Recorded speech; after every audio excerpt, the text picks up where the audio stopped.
I'd love for you to talk about, people who feel like they've held it together all this time and I don't need help. Yeah. Do they really? What are some signs that they might need help and how to get help and what are the resources available? And those who feel like things are starting to fall apart, again, how do they get help? What are resources? Like, what are the signs that, you really should talk to someone about this? Yeah, I appreciate you sharing that. And I think that experience is really common.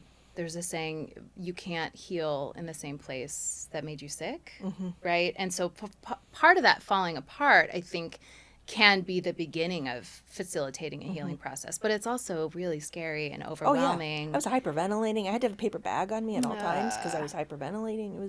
It was rough. It takes that amount of, I think of that as masking, right? You were Yeah. masking for all of those years. That's also exhausting. Oh, That's totally exhausting. Yeah. So, and I mean, then, having physical issues, autoimmune issues, those types of things are so common too. Because you're under stress lock. Exactly. You're under lock and key all the time. Exactly. Yeah. Your body can't be flooded with that stuff all the time and think there's not going to be sort of an impact there. Right. I think it comes back to the individual. I think keeping an eye on those sort of areas of functioning. So were you able to get yourself to classes? Were you able to have quote unquote healthy relationships? Were you able to sleep? Were you eating normally? Like, my guess, without getting into it, is that for some of those would be no's, right? Oh, yeah. So having an understanding of sort of your baseline and when you are veering off from there. Again, knowing that your baseline may not be your true baseline. That's sort of your masking baseline. Yeah. And being open to feedback from other people, which I think can be really tricky too, especially, again, if there have been relational challenges. But people will tell you about yourself. People who are close to you can clock changes that we ourselves may not be super aware of. So if the folks around you notice that you seem more tuned up or maybe a little more irritable, family is great with that one, in my experience. Kids especially are quick to spot when we're a little bit more irritable. But and the physical stuff, so keeping eye on sleep, on appetite, on illness. Are you getting sick a lot? Are there more aches and pains? Things too that maybe popped up at some point, but you thought you were healed around, and then all of a sudden you're having sort of the same issue come back up again, and that can even just be physical. A lot of what happens does show up in the body. And so that's partially because of the way what's going on in the brain and the nervous system while the trauma is happening. Our memories don't get coded the same way. And so a lot of that stuff lives in the body and shows up in the body. So there are kind of two ways of thinking about treating complex trauma and honestly PTSD. One being sort of a top-down approach, and what that means is you're attempting to target sort of the uppermost parts of the brain, our smartest parts of the brain, where our logic lives and reason and problem solving and all that. Our big, beautiful cortex is sort of at the top, to oversimplify.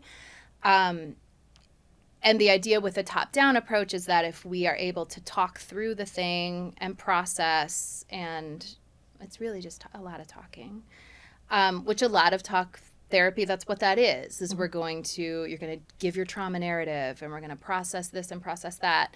And for some folks, that's excellent, and that's what's needed. But for other folks, what we tend to see in a lot of trauma survivors is that cortex is the part that develops last. And if there's been an impact on the way that your brain developed and is organized, your cortex may not be as strong as would be needed for that to be an effective approach. And what actually needs to happen is that you start at the bottom with those more reactive parts of the brain. The emotional centers. Yeah, and the survival stuff. So the bottommost parts of the brain, that's where that stress response lives. So that's where fight and flight kind of originate, dissociation, all of that stuff is in the very, very bottom. So for a lot of people, you got to get that stuff in order. And how do you do that? Through somatic work is usually the best way, through movement, through exercise, through more sort of body-based approaches to treatment. Really? EMDR is kind of an interesting combination of the two. That's becoming, I think, a really popular right now mode of treatment that can be really effective for both types of trauma. Eye movement desensitization and reprocessing. But it has to do with sort of this patterned, repetitive eye movement while you are doing some processing. Patterned, repetitive, rhythmic, I'm always using that language.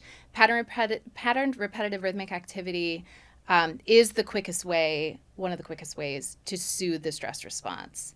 And that can be, you think about the types of things that you do to calm yourself down or nourish yourself. Maybe that's taking a walk. Maybe that's coloring, doodling, knitting, crocheting. I just picked up crochet. Yes, it's like the most relaxing thing and totally quiets my mind. Yes.